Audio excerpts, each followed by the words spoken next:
આવેલા એ ઠગ બાજુની વડોદરાના શિનોર તાલુકાના વેપારી સાથેની ઠગાઈ કેસમાં ખાખી કનેક્શન સામે આવ્યું। વેપારી નિલેશ અગ્રવાલને ઠગનાર ગેંગમાં શિનોર પોલીસનો એએસઆઈ કંચન રાઠવા પણ સામેલ હોવાનો ખુલાસો થયો।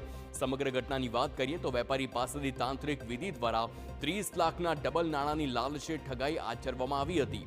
આરોપીઓ વિધિ માટે વેપારી સાથે રૂપિયા લઈને જઈ રહ્યા હતા અને ત્યારે જ એસઆઈ કંચન રાઠવાએ વિધિ કરનાર બાબા પાસે ગાંજો હોવાનું કહી રૂપિયા પડાવી લીધા હતા અને વેપારીને ધમકાવી તગેડી મૂક્યા હતા। સમગ્ર ઘટનાની તપાસ દરમિયાન ખુલાસો થયો કે તાંત્રિક વિધિ કરનાર બાબા અને પોલીસ કર્મી વચ્ચે સાંઠગાંઠ હતી અને રૂપિયા પડાવવા તેઓએ જ કાવતરું રચ્યું હતું। હાલ સમગ્ર કેસમાં પોલીસે 7ની ધરપકડ કરી છે, જ્યારે એએસઆઈ કંચન રાઠવાને સસ્પેન્ડ કરી વધુ તપાસ પણ શરૂ કરી છે।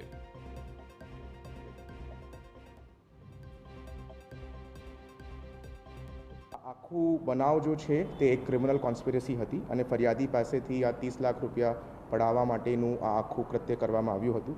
ઇનફેક્ટ આ જો ગોપીનાથ બાબા છે તેમનું મૂળ નામ જો છે તે અયુબ મિયા ઉર્ફે બાયુ ઉર્ફે ગોપીનાથ બાબા છે। એમનું ઓરિજિનલ આધાર કાર્ડ અને ડુપ્લિકેટ આધાર કાર્ડ પણ પોલીસ દ્વારા જપ્ત કરવામાં આવ્યું છે અને એમના ઉપર જો છે ફોર્જરી અને ક્રિમિનલ કોન્સ્પિરસીની પણ આગળની કાર્યવાહી કરવામાં આવશે। ટોટલ 8 પૈકી 7 આરોપીઓ પોલીસ દ્વારા આ કેસની અંદર અરેસ્ટ થયા છે, જેની અંદર વડોદરા ગ્રામ્ય જિલ્લાનું એએસઆઈ કંચનભાઈ રાઠવાની પણ પોલીસ દ્વારા ધરપકડ કરવામાં આવી છે અને પ્રોસિજર પ્રમાણે એમના દ્વારા સસ્પેન્ડ પણ કરવામાં આવ્યું છે।